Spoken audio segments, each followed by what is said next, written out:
Les premiers pas de Macron aux États-Unis marqués par les symboles. L'hélicoptère descend lentement dans un ciel gris strié de blanc. Emmanuel Macron et Donald Trump, suivis de leurs épouses, s'extirpent de l'appareil et foulent la pelouse impeccablement tondue de la propriété du premier président américain, George Washington, à Mouhin-Vernon, au sud de la capitale fédérale.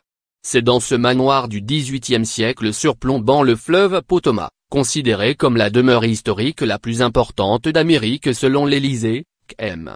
Trump a voulu recevoir son hôte pour un dîner privé, lundi 23 avril, au premier soir d'une visite d'État qui doit durer 3 jours. En 2014, Barack Obama avait accueilli François Hollande à Monticello, Virginie, la demeure du plus francophile des pères fondateurs américains, Thomas Jefferson. Pour M. Macron, Donald Trump a préféré la maison de Washington, où est encore conservée une clé de la forteresse de la Bastille, offerte par le marquis de Lafayette au premier président des États-Unis.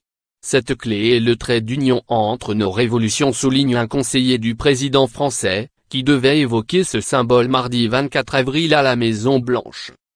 Les deux couples ont brièvement admiré la vue sur le fleuve depuis la terrasse à Colonnade, avant d'aller dîner. Autour de la table ronde, les deux hommes ont échangé sur la situation politique de leur pays, notamment les sondages du président américain et la préparation des élections de mi-mandat aux États-Unis, prévues en novembre.